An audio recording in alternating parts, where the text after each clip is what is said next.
بسم الله الرحمن الرحيم. الحمد لله والصلاة والسلام على رسول الله وعلى آله وصحبه ومن والاه، أما بعد. أعوذ بالله السميع العليم من الشيطان الرجيم، من همزه ونفثه ونفثه. بسم الله الرحمن الرحيم. رب اشرح لي صدري ويسر لي أمري واحلل عقدة من لساني يفقهوا قولي. سبحانك لا علم لنا إلا ما علمتنا إنك أنت العليم الحكيم. اللهم لا سهل إلا ما جعلته سهلا وأنت تجعل الحزن إذا شئت سهلا. معزز طلبہ اور طالبات، جیسا کہ آپ سب جانتے ہیں کہ ہم العقیدۃ الواسطیہ، عقیدے کی بہت اہم کتاب جو شیخ الاسلام ابن تیمیہ رحمہ اللہ کی ہے، ہم پڑھ رہے ہیں۔ تو آج جیسا کہ آپ یہ بھی جانتے ہیں یا جو بھول رہے ہیں، میں ان کی تذکیر کے لیے بار بار اس بات کو دہراتا رہتا ہوں کہ العقیدۃ الواسطیہ میں شیخ الاسلام ابن تیمیہ رحمہ اللہ نے دو حصے بنائے ہیں۔ اس کے پہلا حصہ جو قرآنی آیات پر مشتمل ہے، جس میں اللہ رب العالمین کے اسماء و صفات کا تذکرہ ہے، اور دوسرا حصہ رسول اللہ صلی اللہ علیہ وسلم کی احادیث مبارکہ پر مشتمل ہے، جن میں اللہ عز و جل کی اسماء کی صفات اور اللہ کی اسماء کا تذکرہ ہے۔ تو ہم نے الحمدللہ ایک مدت کے بعد ہی صحیح، ایک لمبی مدت میں ہی صحیح، پہلا حصہ ہم نے ختم کر لیا۔ دوسرا حصہ ہم پڑھ رہے ہیں، بلکہ دوسرا حصہ بھی ہم نے شروع کیا تھا، اور آج ہم اللہ کے رسول صلی اللہ علیہ وسلم کی ایک حدیث پڑھنے جا رہے ہیں،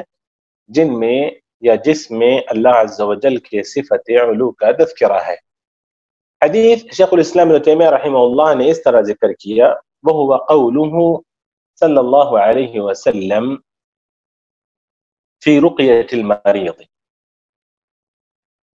ربنا اللہ او ربنا اللہ الذی فی السماء تقدس اسمک امرک فی السماء والارض كما رحمتك في السماء اجعل رحمتك في الأرض اغفر لنا حوبنا وخطايانا أنت رب الطيبين أنزل رحمة من رحمتك وشفاء من شفائك على هذا الوجع فيبرأ۔ حدیث حسن ہے، امام ابو داود رحمہ اللہ نے اس حدیث کو ذکر کیا ہے۔ حدیث دراصل اس طرح سے ہے کہ ابو الدرداء رضی اللہ عنہ کہتے ہیں، اس حدیث کے وہی راوی ہیں، کہتے ہیں کہ میں نے رسول اللہ صلی اللہ علیہ وسلم کو یہ فرماتے ہوئے سنا، سمعت رسول اللہ صلی اللہ علیہ وسلم يقول من اشتكى منكم شيئا او اشتكاه اخ له فليقل ربنا الله الذي في السماء تقدس اسمك امرك في السماء والارض كما رحمتك في السماء فاجعل رحمتك في الارض اغفر لنا حوبنا وخطايانا أنت رب الطيبين أنزل رحمة من رحمتك وشفاء من شفائك على هذا الوجع فيبرأ۔ کہتے ہیں ابو الدرداء رضی اللہ عنہ، میں نے رسول اللہ صلی اللہ علیہ وسلم کو یہ فرماتے ہوئے سنا، آپ نے فرمایا کہ اگر کسی کو کوئی تکلیف ہو، عموماً اشتکا منکم شیئا، جسمانی کوئی تکلیف، کوئی مرض، کوئی پریشانی، اگر کسی کو کوئی تکلیف پہنچے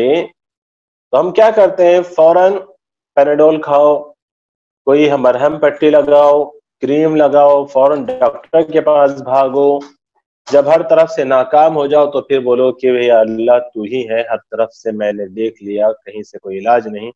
اب تو بس تیری ہدایت ہے۔ نہیں، ایمان والے ایسا نہیں کرتے۔ ایمان والے کیا کرتے ہیں؟ جس نے مرض دیا ہے اسی کو یاد کرتے ہیں، جس نے تکلیف دی ہے اسی کو یاد کرتے ہیں،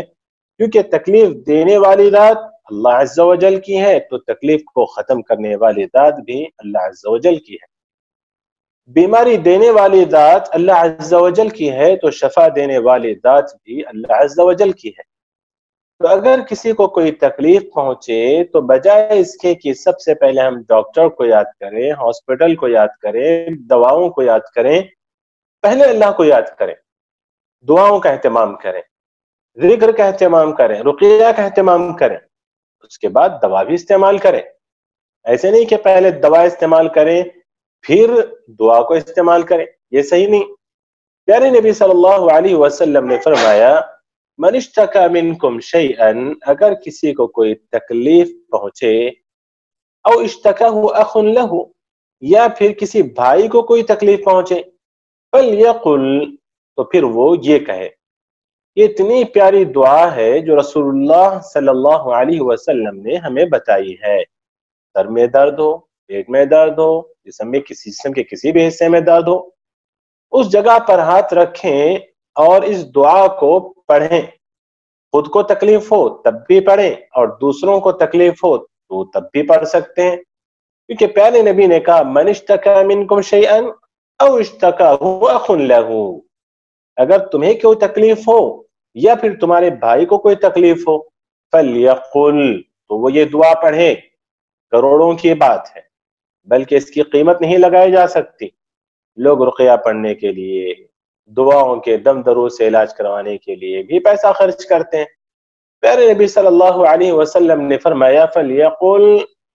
دعا یہاں سے شروع ہے، شروع حدیث سے یاد نہیں کر لینا،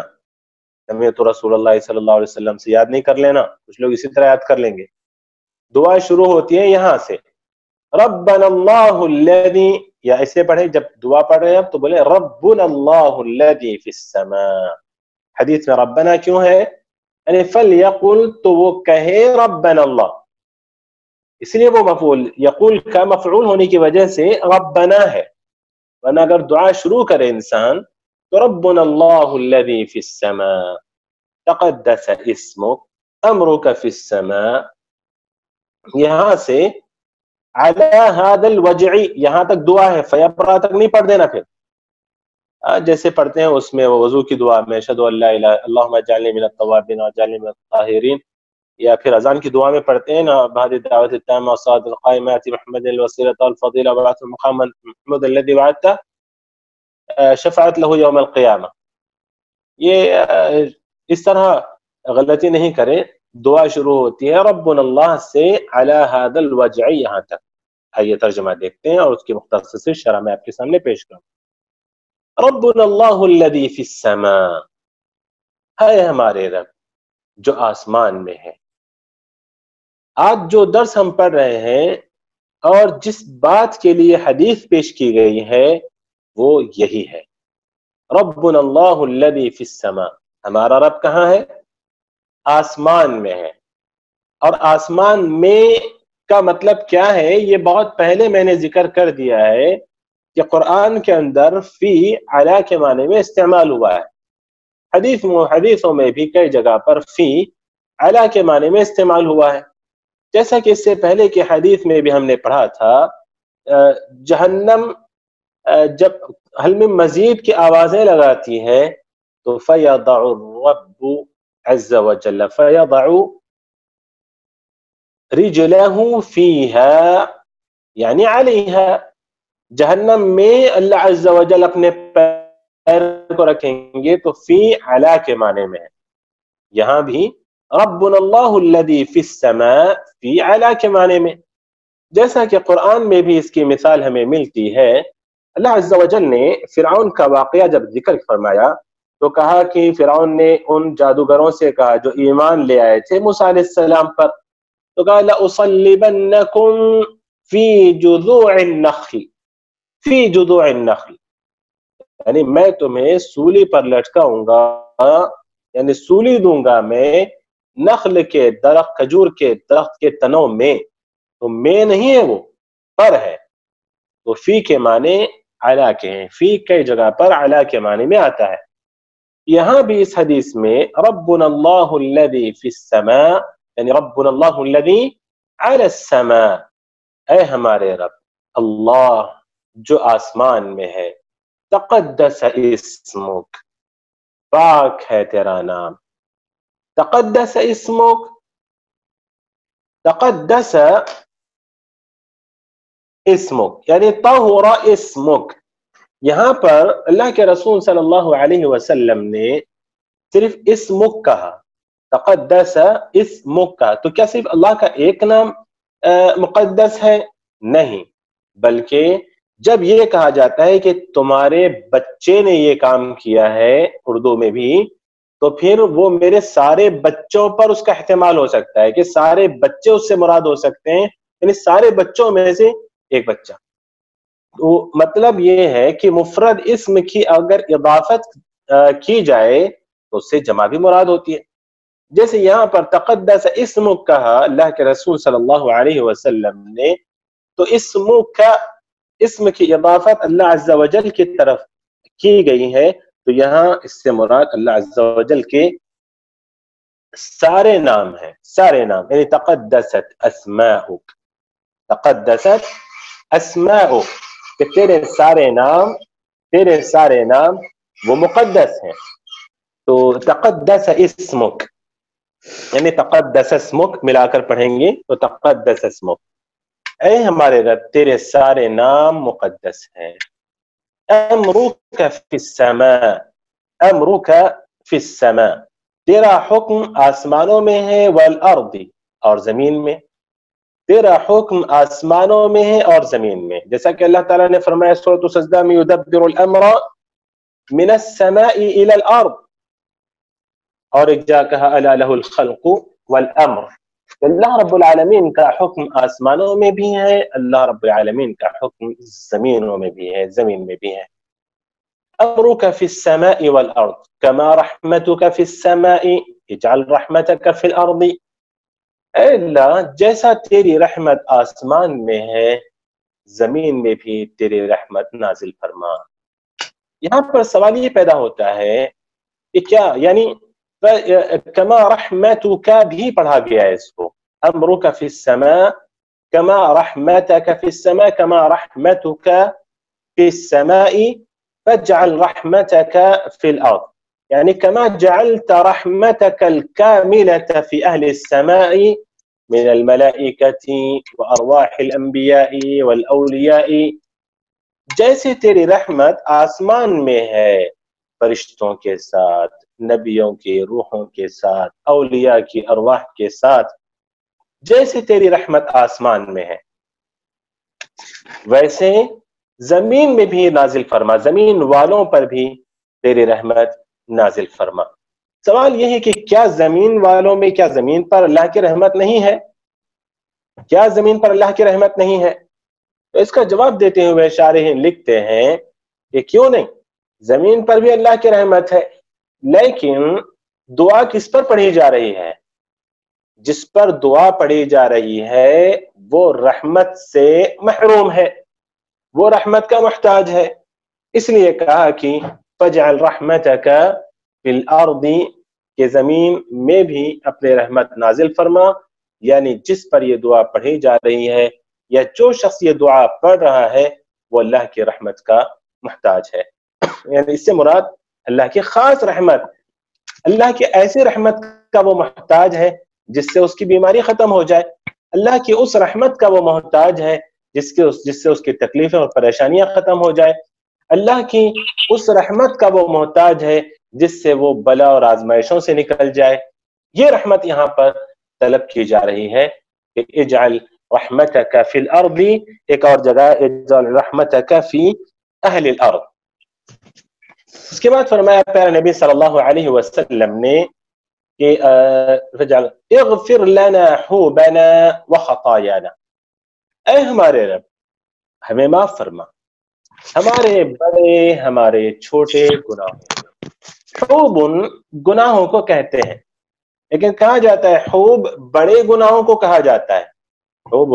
بڑے گناہوں کو کہا جاتا ہے، اور خطایا چھوٹے گناہوں کو، یعنی یہاں چھوٹے گناہ سے مراد ہیں. لیکن حقیقت یہ ہے کہ یہ ان کلمات میں سے ہیں حوب اور خطایا جن کے بارے میں کہا جاتا ہے کہ اذا اجتمعا افترقا واذا افترقا اجتمعا، جیسے اسلام اور ایمان کے بارے میں کہا جاتا ہے، ایمان اور اسلام کے بارے میں کہا جاتا ہے، کفر اور شرک کے بارے میں کہا جاتا ہے، ویسے یہ حوب اور خطایا کے بارے میں ہے کہ اذا اجتمعا افترقا. اب کچھ لوگ سوچ رہے ہوں گے یہ کیا بلا ہے اذا اجتمعا افترقا واذا افترقا اجتمعا، مطلب یہ ہے کہ اگر اسلام اور ایمان کا ایک ہی ساتھ ذکر کیا جائے تو اسلام کے معنی ظاہری اعمال کے ہوں گے اور ایمان کا تعلق باطنی اعمال سے ہوگا، جیسا کہ اللہ رب العالمین نے سورۃ الحجرات میں فرمایا قالت الاعراب آمنا، بدوؤں نے کہا، بدوؤں نے نہیں بلکہ بدوؤں نے کہا کہ ہم ایمان لے آئے، قالت الاعراب آمنا، تو اللہ نے کیا کہا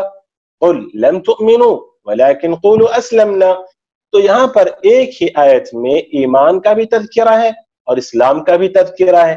تو اللہ تعالیٰ نے ان کے ایمان کی نفی کی اور اسلام کو ثابت کیا، تو مطلب یہ ہے کہ فی الحال تم نے ظاہر میں تو اقرار کر لیا ہے لیکن باطن تمہارا ابھی مسلمان نہیں ہوا ہے۔ قالت الاعراب آمنا قل لم تؤمنوا ولكن قولوا اسلمنا، تو اگر دونوں الگ الگ مطلب ایک کہیں پر صرف ایمان کا تذکرہ ہو تو اس کے اندر اسلام شامل ہے، یا کہیں پر صرف اسلام کا تذکرہ ہو تو اس میں ایمان شامل ہے۔ اسی طرح حوب اور خطایا ہیں، حوب اگر کہیں پر لفظ حوب ایک ہی مرتبہ مطلب تنہا وہ ذکر ہو حوب، تو وہاں پر چھوٹے بڑے دونوں قسم کے گناہ اس سے مراد ہوں گے۔ اسی طرح خطایا بھی جب لفظ خطایا ہی صرف ذکر ہو تو وہاں پر چھوٹے بڑے دونوں قسم کے گناہ مراد ہوں گے، جیسا کہ اللہم باعد بینی وبین خطایای کما باعدت، تو اے اللہ باعد بینی وبین خطایای، میرے اور میرے گناہوں کے درمیان، تو یہاں پر خطا سے مراد خطایا چھوٹے اور بڑے دونوں قسم کے گناہ ہیں، خطا کما باعدت بین المشرق والمغرب، اے اللہ میرے اور میرے گناہوں کے درمیان مشرق اور مغرب کی دوری پیدا فرما دے، یہ دعا میں سکھایا گیا ہمیں۔ لیکن جب حوب اور خطایا ایک ساتھ ذکر ہوں جیسے یہاں پر ذکر ہے تو حوب سے مراد بڑے گناہ ہیں اور خطایا سے مراد چھوٹے گناہ ہیں، جیسا کہ عون المعبود میں بھی ابو داؤد کی شرح میں اس کی شرح کی گئی ہے۔ اسی طرح کہا اغفر لنا خطایانا، اغفر لنا حوبنا وخطایانا، اغفر، اس کے بعد کہا انت رب الطیبین، انت رب الطیبین، اے اللہ تو رب الطیبین ہے، انت رب الطیبین، طیبین سے مراد یہاں پر انت رب الذین اجتنبوا عن الافعال الردیئة والاقوال الدینیہ، اے اللہ تو ان لوگوں کا رب ہے جو گناہوں سے بچتے ہیں، جو جن عملی طور پر بھی اور قولی طور پر بھی، مطلب جو غلط کاموں سے بھی بچتے ہیں اور جو غلط باتوں سے بھی بچتے ہیں، شرک سے بھی بچتے ہیں، نفاق سے بھی بچتے ہیں، بد زبانی سے بھی بچتے ہیں،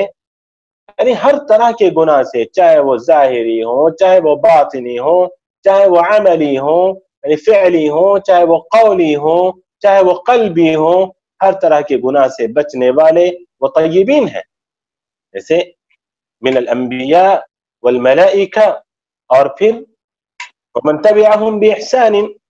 جو انبیاء کی پیروی کرتے ہیں، جو صلحاء کی پیروی کرتے ہیں، جو صحابہ کی پیروی کرتے ہیں، وہ طیبون ہیں۔ تو کہ انت رب الطیبین، اے اللہ تو طیبین کا رب ہے،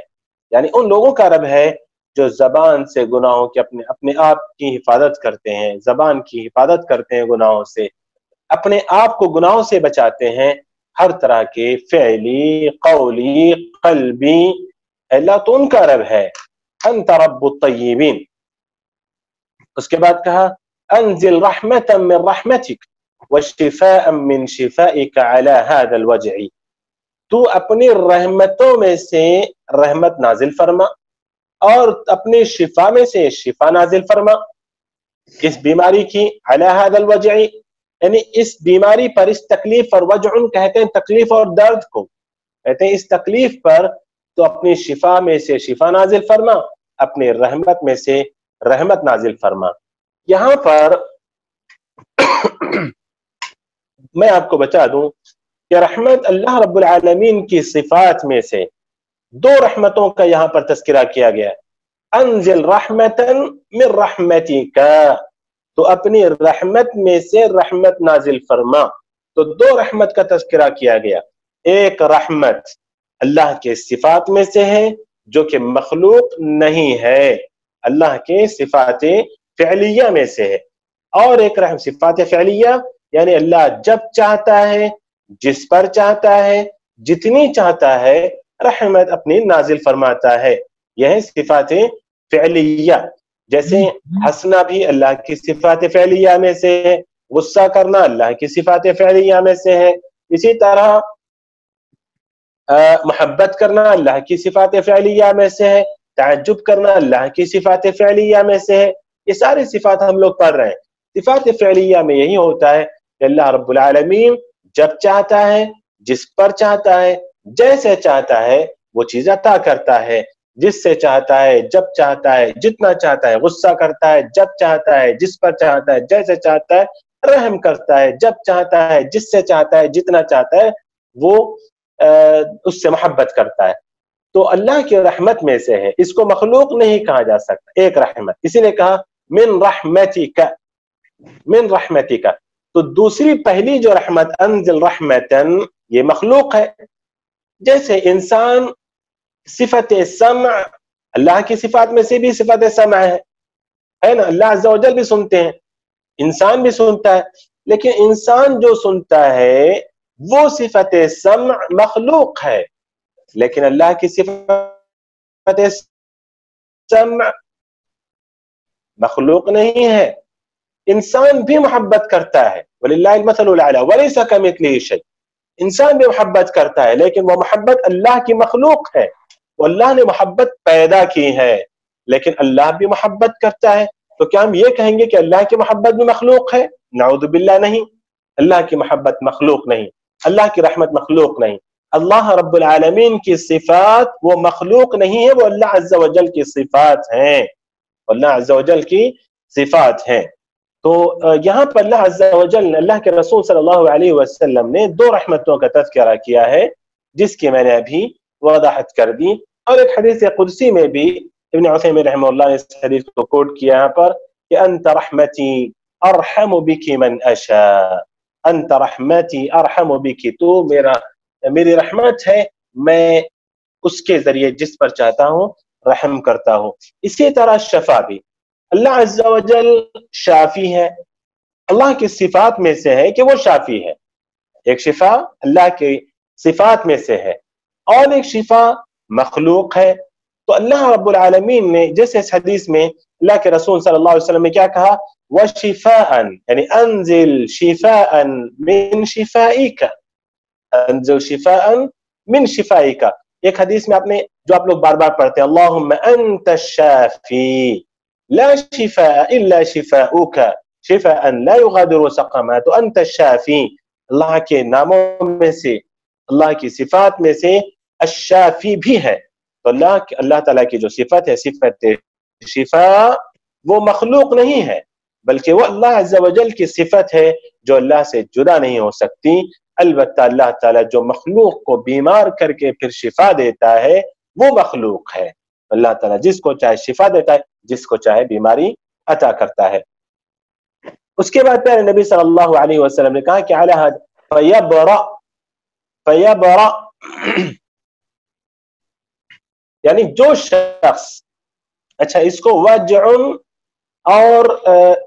بکسر الجیم اس کو پڑھا گیا ہے، یعنی هذا الوجعی، وجعی بھی پڑھ سکتے ہیں آپ، اور اس کو وعلى هذا الوجعی بھی پڑھ سکتے ہیں، على هذا الوجعی یا على هذا الوجعی۔ یہاں تک دعا ہے، میں بار بار بول رہا ہوں کیونکہ مجھے پتا ہے اس کے بعد آپ لوگ اس کو بار بچہ یاد کریں گے۔ جی، وجعی یا وجعی، میں بار بار اس لیے بول رہا ہوں کیونکہ آپ لوگ یاد کریں گے تو کہیں آپ لوگ آگے فیبرا نہیں یاد کر لینا، پھر وہاں سمیعت رسول اللہ صلی اللہ علیہ وسلم سے یاد نہیں کر لینا۔ تو ربنا اللہ الذی فی السماء سے علی هذا الوجعی یا علی هذا الوجعی، دونوں کے معنی درد اور تکلیف کے ہیں۔ اس کے بعد پھر نبی صلی اللہ علیہ وسلم نے کہا کہ فیبرا، اللہ رب العالمین اس کو شفا عطا کر دیں گے، اس کی تکلیف کو دور کر دیں گے، اس کو عافیت عطا کر دیں گے، اس کو چنگا کر دیں گے۔ اگر اردو زبان میں لفظ چنگا بھی استعمال ہوتا ہے شفا کے لیے، تو اللہ رب العالمین اس کو شفا عطا فرمائیں گے. فیرأوا، ٹھیک ہے. اس پوری حدیث میں یہ جو حدیث شیخ الاسلام ابن تیمیہ رحمہ اللہ نے ذکر فرمائی ہے، اس پوری حدیث میں جو شاہد ہے، جو دلیل ہے کہ اللہ رب العالمین صفت علو سے متصف ہے. اللہ عز و جل عالی ہے، وہ علی ہے، علی، وہ العلی ہے، یعنی اللہ رب العالمین صفت علو سے متصف ہے. کیسے پتا چلا ہمیں؟ کیونکہ اللہ کے رسول صلی اللہ علیہ وسلم نے فرمایا ربنا اللہ الذی فی السماء، فی السماء یعنی علی السماء، اللہ رب العالمین آسمان پر ہے، اللہ رب العالمین آسمان پر. تو یہی اس حدیث سے شاہد ہے. لیکن الحمدللہ اس کے علاوہ بھی بہت ساری باتیں ہمیں اس حدیث سے سیکھنے کو ملی. تو میں سمجھتا ہوں کہ یہاں ہم اپنی بات کو روکتے ہیں